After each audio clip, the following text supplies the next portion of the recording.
우리 러브레벨 시리즈 세 번째 마지막 그리스도의 사랑으로 세상을 역행하다라는 제목으로 함께 주의 말씀을 나누기를 소망합니다. 여러분, 요즘 뉴스나 기사를 통해 접하는 내용들이 좀 어떠세요? 긍정적인 소식들이 많이 들리시나요? 아마 좀 대부분 부정적인 안 좋은 소식들이 여러분들 뉴스나 기사를 통해서 많이 접하실 겁니다. 한 일주일 전이에요. 5월 18일에 미국에서 안타까운 사고가 하나 발생했습니다. 샌디에고의 이슬람 사원에서 반이슬람주의였던 사람들이 총기 사고를 일으켜가지고 5명이 안타깝게 좀 목숨을 잃는 사고가 발생했습니다. 그리고 용의자였던 남성 2명도 범행 직후에 스스로 목숨을 끊었다고 합니다. 그런데 이 사건에 더 충격적인 면이 있습니다. 용의자의 나이가 17세, 18세 정도밖에 되지 않은 청소년이라는 것이죠. 이들이 뭐에 이렇게 휩싸여서 이런 끔찍한 범죄를 저질렀을까 모르겠지만 이 두 사람이 남긴 문서에 보면 이전에 연쇄살인자들을 찬양하는 문건을 또 남겼다고 하니 참 이들의 마음이 얼마나 악했는지 보게 되는 것 같아요. 미국에서만 이런 일이 발생하는 건 아니겠죠. 우리가 살아가고 있는 한국에서도 상상도 하기 싫은 끔찍한 범죄가 쉬지 않고 발생하는 것을 우리는 발견하게 됩니다. 범죄의 영역은 아니더라도 사실 우리가 살아가는 현대사회의 영역은 서로를 증오하고 분노를 표출하는 사회를 우리가 살고 있기도 하죠. 그래서 현대사회는 참 분노라는 병에 걸린 상태를 우리가 살아가는 것 같다라는 생각을 하게 됩니다. 여러분, 그러나 교회는 이러한 시대에서 무엇을 좀 가르칩니까? 이런 분노의 시대 가운데에서 우리는 사랑을 외치죠. 서로 사랑해야 한다고, 사랑이 모든 것을 이긴다고 말을 합니다. 그래서 세상은 우리에게 사랑을 질문하죠. 그 사랑의 하나님이 창조하신 이 세상이 왜 이럴까? 하나님이 선하시다면 왜 이 땅 가운데에 악과 분노가 가득할까?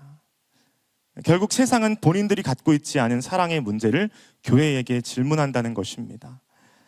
여러분, 그렇다면 이런 세상의 질문에 우리가 뭐라고 답할 수가 있을까요? 분노와 증오로 흘러가는 세상의 원리 속에서 우리가 어떻게 하면 사랑으로 승리를 좀 거머쥘 수가 있겠습니까? 오늘 말씀을 통해서 우리 함께 좀 도전하고 은혜를 나누면 좋겠습니다. 우리가 오늘 읽은 요한일서 3장의 중반부는 이렇게 시작하고 있죠. 우리는 서로 사랑할지니 이는 너희가 처음부터 들은 소식이라 라고 말하고 있습니다. 여러분, 이 11절 구절을 헬라어 원문으로 보게 되면 상반절과 하반절, 앞과 뒤가 바뀌어 있는 순서예요. 그래서 원문으로 직역하게 되면 여러분이 처음 들은 소식이 있는데 무엇이냐면 서로 사랑하라는 것입니다 라는 순서가 11절의 내용입니다. 여러분, 그렇다면 사도 요한은 왜 여기에서 처음 들은 소식을 강조하고 있을까? 이 당시에 교회가 직면한 문제 때문에 강조하고 있는 것이죠. 요한일서 2장 말씀에 보면 이 당시에 교회에 어떠한 사람들이 들어왔다가 교회의 반대로 쫓겨났던 상황을 기록하고 있습니다. 이들은 왜 쫓겨났을까요? 잘못된 가르침을 주는 이단들이었기 때문에 쫓겨났던 것입니다. 그리고 그 교회에 들어왔던 이단의 정체는 바로 영지주의자라는 것이었어요. 여러분 아마 들어보셨을 거예요. 영지주의자가 무엇입니까? 사람을 이원론적으로 보는 것이죠. 영혼과 육체로 분리해서 보고요. 영적인 것만을 추구하는 사람들이 영지주의자라는 것이죠. 그래서 영적인 것은 선한 것으로 여기지만 반대로 육체적인 것은 악한 것으로 여기는 사람들이 영지주의자라는 것입니다. 여기까지만 들으면 이게 뭐가 문제일까 싶지만요, 실상은 굉장히 달랐습니다. 아이러니하게도 이 영지주의자들은 하나님을 알아가거나 영적인 체험을 하는 데에는 아주 힘을 쏟았습니다. 그런데 실제 몸을 사용해서 생활하는 영역들, 죄의 영역들 혹은 타인과의 관계에서는 아주 무관심한 태도를 보였던 사람들인 것이죠. 그러다 보니 자연스럽게 교회 안에서 형제와 자매를 사랑해야 한다는 가르침도 잘못된 것이라고 가르쳤던 것입니다. 교회 안에 이런 이단들의 무리가 들어온다면 반드시 영향을 주기 마련입니다. 뭐하러 귀찮게 저 형제, 저 자매를 내가 사랑해야 하지? 그냥 나 혼자 예배 나와서 예배하고 나 혼자 영적으로 고양되면 그게 좋은 거 아닌가 라는 생각과 문화가 교회 가운데 퍼졌던 것이죠. 교회에 있는 성도들은 자신들의 영적 상태에만 몰두하느라 그리스도인의 삶에서 중요한 실제적인 삶, 실제적인 행동을 망각했던 것이죠. 그렇기 때문에 요한은 가장 먼저 이렇게 권고하고 있는 것입니다. 여러분, 처음부터 들은 소식을 기억하십시오. 여러분, 처음부터 들은 소식은 이것이니 서로 사랑하라는 것입니다. 여러분, 그렇다면 처음 소식은 무엇일까요? 처음 소식. 많은 학자들은 예수님께서 십자가에 돌아가시기 직전에 제자들에게 남기신 말씀이라고 해석을 합니다. 요한복음 13장 34절 말씀인데요, 우리 함께 읽어보도록 하겠습니다. 시작. 새 계명을 너희에게 주노니 서로 사랑하라. 내가 너희를 사랑한 것 같이 너희도 서로 사랑하라.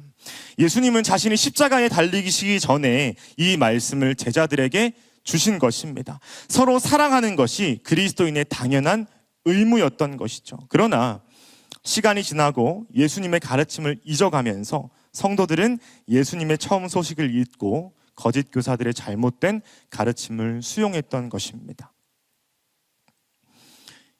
사도 요한은 그래서 이런 위기 속에서 교회가 회복해야 할 가장 중요한 가치는 서로 사랑하는 예수님의 계명이라고 강조하고 있습니다. 여러분, 그렇다면 사랑이 사라진 이 시대에서 우리가 어떻게 좀 예수님의 이 첫 계명, 새 계명, 예수님의 처음 말씀을 우리의 삶에서 지킬 수 있을까? 오늘 본문을 통해서 크게 세 가지의 좀 실제적인 사랑을 함께 나누려고 합니다. 첫 번째는요, 사랑은 관념이 아니라 대상이라는 것입니다. 사랑은 관념이 아니라 대상입니다. 오늘 우리가 읽은 본문 전체에서 실제적인 사랑을 가르치는 구절은 17절과 18절 말씀인데요, 그 중에서도 17절 말씀을 한번 잠깐 살펴보도록 하겠습니다. 17절 말씀입니다. 누가 이 세상의 재물을 가지고 형제의 궁핍함을 보고도 도와줄 마음을 닫으면 하나님의 사랑이 어찌 그 속에 거하겠느냐.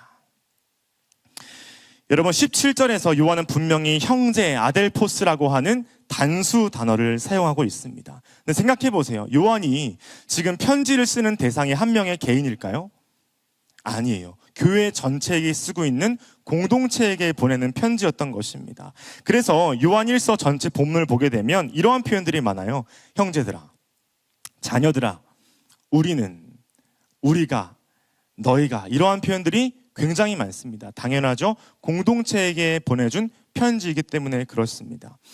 여러분, 그런데 17절에서는 형제, 즉 단수를 사용함으로써 대상을 고정하고 있다는 것이죠. 이 사실은 무엇을 의미할까요? 우리 그리스도인들의 사랑은 광범위한 넓은 차원에서 이루어지는 것이 아니라 매우 구체적이고 좁은 차원에서 먼저 이루어져야 한다는 것을 의미합니다. 레이먼드 브라운이라는 신학자는 오늘 본문 11절에 대해서 이렇게 한번 설명했습니다. 요한은 거짓 교사들의 추상적 지식과 대비하여 매우 구체적이고 현실적인 인격을 강조하기 위해 형제라는 단수형을 택했다. 즉, 요한이 말하는 형제는 언약적 관계의 구체적 대상을 의미한다 라고 설명했습니다. 여러분, 무슨 말입니까? 여러 사람을 사랑하는 것보다 더 중요한 것은, 더 시급한 것은 한 명의 사람이라도 제대로 사랑해 보는 것이 더 중요하다는 것이죠. 여러분, 이런 말 혹시 들어보셨나요? 지구 환경을 걱정하기 전에 네 방 청소부터 해봐라. 네 침대 이불 정리부터 해봐라. 이러한 말이 있죠. 여러분, 무슨 말입니까? 크고 광범위한 문제를 해결하기에 앞서서 내 삶에 밀접한 작은 영역부터 먼저 실천해 보는 게 굉장히 중요하다는 것입니다. 우리의 사랑도 마찬가지예요. 공동체를 사랑한다고 고백하는 것은 되게 쉽습니다. 이런 표현들이 있죠. 우리 교회를 사랑합니다. 우리 청년부를 사랑합니다. 우리 셀을 사랑합니다. 여러분, 그런데 우리 셀 가운데에 A라는 사람을 사랑한다고 고백하는 것은 생각보다 쉽지 않아요. 신학자 고든 루이스는 사랑에 대해서 이렇게 설명한 게 있습니다. 모두를 사랑한다는 말은 결국 그 누구도 사랑하지 않겠다는 변명이 될 수 있다라고 설명했습니다. 여러분, 우리는 어쩌면 광범위한 사랑을 고백하면서 실제적인 사랑을 회피하고 있지는 않습니까? 17절은 형제의 한 사람, 자매 한 사람이 처한 상황을 보고 마음의 긍휼이 일어나는 것이 실제적인 성경적인 사랑이라고 가르칩니다. 아마 오늘 말씀을 듣는 가운데 여러분 마음에 생각나는 한 사람이 있을 거예요. 나를 가장 불편하게 만드는 사람, 이러한 설교를 들을 때마다 내 마음을 찌르는 그 사람이 반드시 있을 겁니다. 여러분, 내가 도저히 사랑할 수 없고 내가 도저히 품을 수 없는 그 한 사람이 생각나시죠? 하나님은 오늘 말씀을 통해 그 사람을 향한 긍휼한 마음을 가지라고 우리에게 권고하고 계십니다. 두 번째, 사랑은 감정이 아니라 노동이라는 것이죠. 사랑은 감정이 아니라 노동입니다. 이어서 18절 말씀에 보게 되면 우리가 너무나 잘 아는 말씀으로 요한은 권고하고 있죠. 자녀들아, 우리가 말과 혀로만 사랑하지 말고 행함과 진실함으로 하자라고 가르칩니다. 무슨 말입니까? 그리스도인의 사랑은 말과 혀로서는 충분하지 않다는 거예요. 행동과 진실된 마음으로 사랑해야 한다는 것이죠. 여러분, 여기에서 말하는 행함이라는 원어는 에르곤이라는 헬라어 단어인데요. 이 에르곤이라는 단어는 노동을 의미하는 단어입니다. 노동, 일하다. 아마도 이 당시의 배경으로 따지면 육체를 사용한 노동이겠죠. 여러분, 여기에 이미 직장 생활을 하거나 아르바이트를 하시는 청년분들이 아마 엄청 많을 거예요. 엄청 많을 겁니다. 여러분, 노동은 어떤가요? 노동은 즐겁죠. 노동을 사랑하는 감정으로 할 수 있죠. 아닐 겁니다. 그렇죠? 아닐 거예요. 노동은 즐겁지 않습니다. 하기 싫어도 해야 하고 포기하고 싶어도 붙잡아야 할 때가 굉장히 많죠. 저도 청년 때 식당이나 카페 알바를 되게 오래 했는데요. 아직도 이제 그때 기분이 생각나요. 알바를 가기 직전에 마음이 너무 긴장되고 너무 불편한 거예요. 오늘은 어떤 욕을 또 먹을까? 오늘은 손님이 얼마나 많이 올까? 제발 예약 손님만 없어라. 이러한 생각이 너무 많아서 늘 알바하러 들어가는 그 매장 문 앞에서 기도하고 들어갔던 기억이 납니다. 애견남이어서 그랬습니다. 여러분, 그래서 내가 할 수 있는 것은 무엇입니까? 열심히 일하고 매장에 준비된 탕비실을 내가 다 터는 게 내가 할 수 있는 유일한 이득이었던 것 같아요. 여러분, 사랑도 마찬가지예요. 사랑은 감정만으로 할 수 있는 건 아닌 것 같습니다. 내가 좋아서 호감이 가서 잘 대해주는 것은 성경이 말하는 사랑이 아닌 거죠. 내가 하기 싫어도 내 마음에 들지 않아도 구체적인 대상에게 노력하고 애를 써보는 것이 성경이 말하는 사랑입니다. 마치 노동처럼 우리의 사랑을 하나씩 실천해 보는 것이죠. 위대한 신학자요 설교자인 마틴 로이드 존스 목사님은요, 사랑에 대해서 잘 정리한 부분이 있어서 좀 인용하도록 하겠습니다. 사랑하는 것은 좋아하는 것과 다릅니다. 사람을 좋아한다는 것은 노력이 들어가지 않은 상태입니다. 즉, 좋아한다는 것은 육체적인 것이며 이성적이지 않은 것입니다. 왜냐하면 좋아한다는 감정은 지식을 사용함으로써 생기는 것이 아니기 때문입니다. 하지만 사랑한다는 것은 전혀 다릅니다. 사랑은 언제나 매우 이성적인 것입니다. 사랑은 장애를 넘어서며 핑계를 극복합니다. 사랑은 육체적인 것들 뒤에 있는 사람을 보기 위해 장애물을 넘어섭니다. 사랑은 추하고 가까이 하고 싶지 않은 것을 넘어서 뚫고 들어옵니다. 라고 잘 정리했습니다. 여러분, 우리가 살아가는 세상은 사랑을 노력이라고 말하지는 않습니다. 내 감정이 가는 대로 선택하라고 말하죠. 내 호감이 가는 대로 행동하라고 말합니다. 심지어 결혼 관계에 있는 사람들 역시 감정에 따라 이혼을 선택하기도 하고요.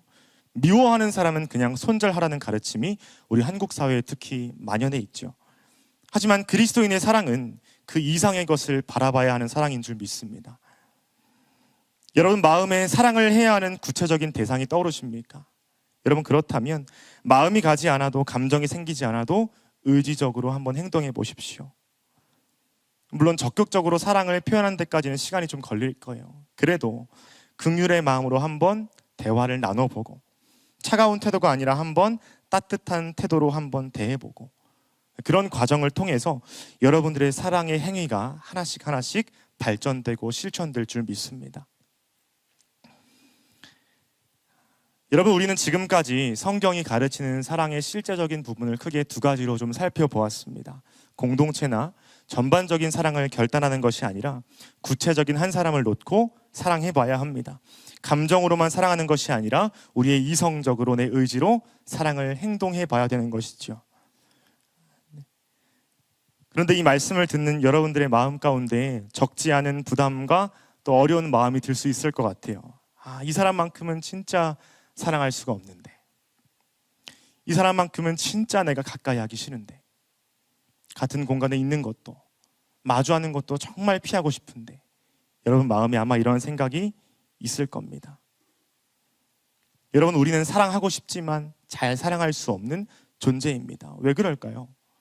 우리는 왜 사랑이 잘 안 될까요? 이에 대한 이유를 발견하려면 성경을 잘 살펴봐야 합니다. 여러분, 성경의 처음은 무슨 내용입니까? 하나님께서 세상을 창조하셨죠. 그리고 모든 피조물의 가장 사랑하는 피조물, 즉 하나님의 형상으로서 사람을 지으셨고, 그때의 세상은 하나님 보시기에 모든 것이 아름다웠다고 기록합니다. 그러나 안타깝게도 아담과 하와의 첫 번째 죄악으로 인해서 모든 죄가 이 세상과 모든 인류 가운데 들어오게 되었습니다. 여러분, 죄로 인한 결과가 무엇입니까? 첫 번째로는 하나님과 사람의 관계가 멀어진 것입니다. 두 번째는 무엇입니까? 사람과 사람의 관계가 단절되고 말았죠. 이 사실을 어떻게 압니까?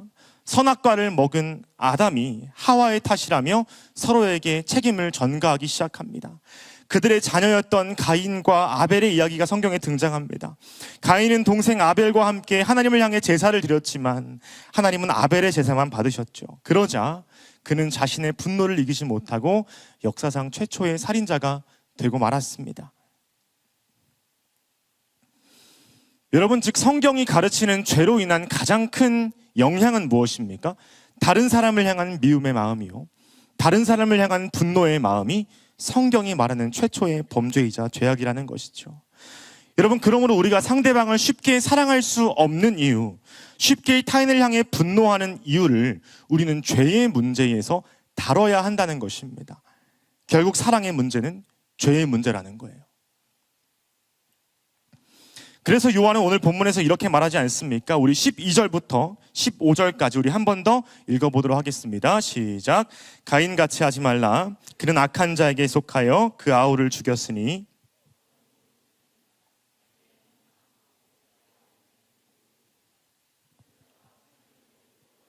이상히 여기지 말라. 우리는 형제를 사랑함으로 생명으로 들어간 줄을 알거니와 사랑하지 아니하는 자는 사망에 머물러 있느니라. 그 형제를 미워하는 자마다 살인하는 자니 살인하는 자마다 영생이 그 속에 거하지 아니하는 것을 너희가 아는 바라. 여러분, 가인이 동생을 죽인 이유도 마음 중심에 있는 분노 때문이었죠. 그 분노는 어디로부터 기인합니까? 죄악으로부터 기인됩니다. 그러므로 15절에 있는 말씀처럼 지속적으로 다른 사람을 미워하고 분노하는 것은 결국 사단에게 속한 자의 특징이라는 것입니다. 사단에게 속한 자들의 특징은 무엇이냐면요, 자기중심적이라는 거예요. 자기중심적이고 이기적이고 자신만을 주장하는 것이 사단에게 속한 자들의 특징입니다. 여러분, 왜냐하면 그런 태도가 사탄을 타락하게 만들었기 때문입니다. 사탄이 원래 어떤 존재였습니까? 하나님께서 아름답게 창조하신 천사였지만 자기중심적이고 이기적인 마음을 가지면서 타락하지 않았습니까? 여러분, 결국 사단의 자기중심적 모습이 우리가 가질 수 있는 가장 추악한 죄악의 모습이라는 거예요. 그런데 세상은 뭐라고 말합니까? 자기중심적 삶을 예찬하죠. 나를 위해 선택하는 것이 좋다. 나의 감정이 먼저다. 너가 너 삶의 주인이다. 이러한 자기중심성을 예찬하고 복돋아 줍니다. 이러한 말들이 현대인의 마음을 위로하고 격려하는 것처럼 느껴지는 사회를 우리는 살고 있죠. 종교개혁자 마틴 루터는 죄의 본질을 이렇게 한번 정의했습니다. 자신에게로 굽어버린 인간. 자신에게로 굽어버린 인간이 죄의 본질이라는 것입니다. 여러분, 즉 우리의 죄성은 무엇입니까? 원래 우리의 시선과 우리의 마음은 하나님을 향해야 하고, 원래 우리의 시선과 우리의 마음은 다른 형제를 향해야 하는데 끊임없이 나 자신만을 향하기 시작합니다. 자기중심적으로 생각하기 시작합니다. 이기적으로 결정하기 시작합니다. 여러분, 그러한 것들이 우리의 죄성의 모습이라는 거예요. 가인의 경우도 마찬가지입니다. 가인의 불만은 무엇입니까? 나도 똑같이 제사를 드렸는데 하나님은 왜 아벨의 제사만 받으실까? 왜 나의 예배는 받지 않으실까? 여러분, 이러한 태도가 세상의 원리 아닙니까? 내가 갖지 못했기 때문에 남의 것을 탐냅니다. 내가 인정받지 못했기 때문에 남을 깎아내려야 합니다. 내가 사랑받지 못하기 때문에 남들을 증오하죠. 사랑하는 여러분, 우리는 그렇다면 어떻게 이 분노의 굴레에서 빠져나올 수가 있을까요? 우리는 어떻게 이 세상의 흐름에서 역행할 수 있겠습니까? 우리는 어떻게 정말 하나님께서 원하시는 그 사랑을 우리의 삶 가운데에 실천할 수가 있을까요? 오늘 본문은 이에 대한 답을 한 가지로 정리하고 있습니다. 우리 16절 말씀 우리 한 목소리로 함께 읽어보도록 하겠습니다. 시작. 그가 우리를 위하여 목숨을 버리셨으니 우리가 이로써 사랑을 알고 우리도 형제들을 위하여 목숨을 버리는 것이 마땅하니라. 아멘. 모든 인류 가운데에 자기 중심성을 완벽히 이겨내신 분이 누구입니까?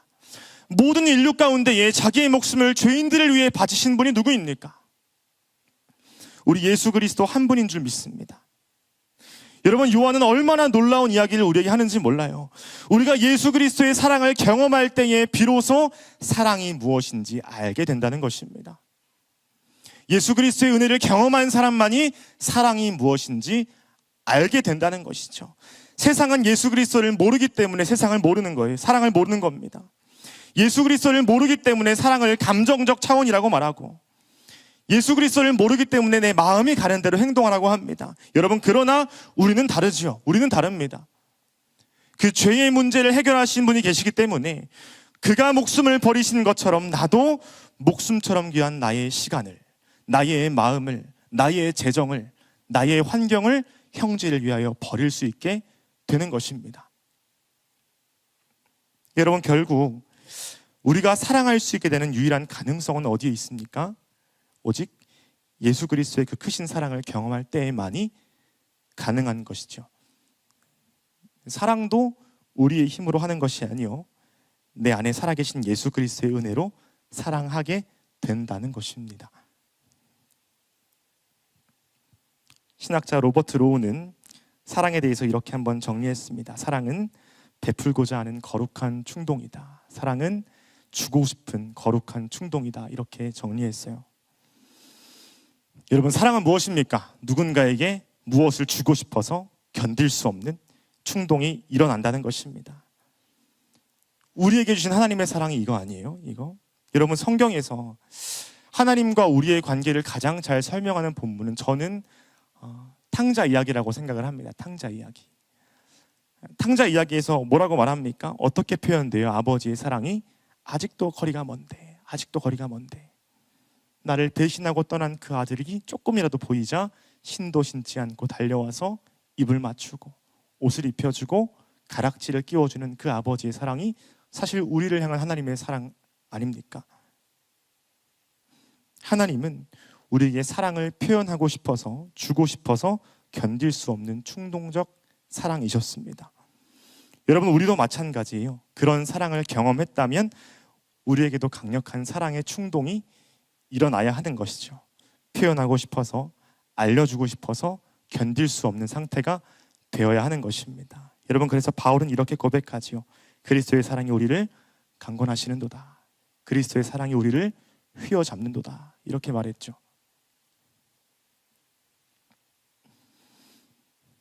마지막으로 오늘 말씀을 이렇게 좀 정리하고 싶습니다. 세 번째, 그리스도의 사랑만이 우리의 유일한 동력입니다. 그리스도의 사랑만이 우리의 유일한 동력인 줄 믿으시기 바랍니다. 여러분, 그리스도의 그 사랑을 제대로 경험한 사람은 그 사랑을 베풀고 싶은 강력한 충동이 일어납니다. 그리스도의 사랑이 우리의 행동과 말을 휘어잡습니다. 여러분은 그 사랑을 경험하셨습니까? 견딜 수 없는 예수님의 그 사랑을 경험하셨습니까? 받았다면 어떻게 우리가 그 사랑을 표현하지 않을 수 있겠습니까? 오늘 말씀을 통해 다시 한번 나를 향하신 예수님의 그 사랑을 인격적으로 경험하는 우리 모두가 되기를 소망합니다. 비참하고 죄로 더럽혀진 나를 위해 목숨을 버리신 예수님, 그분만을 바라볼 때에 우리는 세상의 분노가 아니라 그리스도의 사랑으로 청년의 때를 살아가게 될 줄 믿습니다. 말씀을 좀 맺겠습니다. 여러분, 우리는 요한의 편지를 읽다 보면 마음의 부담이 엄청나죠. 부담이 많이 옵니다. 요한의 별명이 뭔지 아세요? 요한의 별명은 사랑의 사도였습니다. 사랑의 사도. 그래서 그의 편지를 보고 있자면 사랑에 미친 남자라는 별명이 또 가능할 것 같아요. 오직 사랑만을 우리에게 좀 권하고 있는 것 같습니다. 우리는 3주 동안 사랑에 대한 설교를 함께 나눴습니다. 우리는 환대해야 하고요.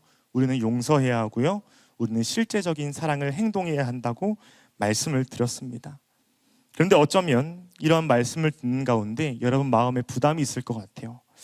마치 사랑을 또 해야만 한다는 압박감이나 의무감이 여러분들의 마음을 불편하게 만들 수 있습니다. 여러분, 그러나 사랑의 사도였던 요한도 자신의 힘으로 이런 걸 적은 게 아니거든요. 요한도 자신의 성품이 좋아서 이런 걸 적은 게 아니에요. 어떻게 알 수 있습니까? 요한이 자기를 어떻게 생각하는지 보면 됩니다. 요한복음, 요한 1서 등에 보면 요한은 자기를 이렇게 표현하죠. 예수께서 사랑하시는 그 제자가, 예수께서 사랑하시는 그 제자는 항상 자신을 표현할 때에 먼저 행하신 그리스도의 사랑을 표현할 줄 알았습니다. 사랑하는 청년 여러분, 분노와 미움이 가득한 이 시대 속에서 우리가 나타낼 수 있는 능력은 세상이 가지고 있지 않은 사랑입니다.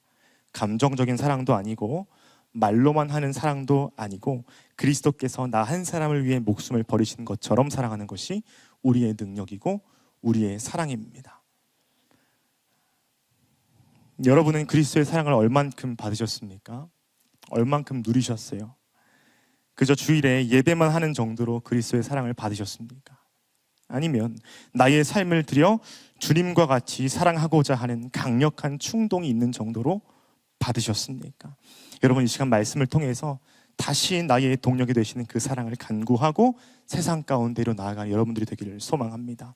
성경 한 구절만 인용하고 말씀을 맺겠습니다. 요한은 그리스도인의 사랑을 한 문장으로 정리했죠. 우리가 사랑함은 그가 먼저 우리를 사랑하셨습니다.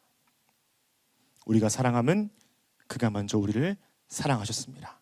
이 말씀을 마음에 품고 주님 앞에 사랑을 결단하는 우리 모든 청년부 여러분 되시기를 간절히 소망합니다.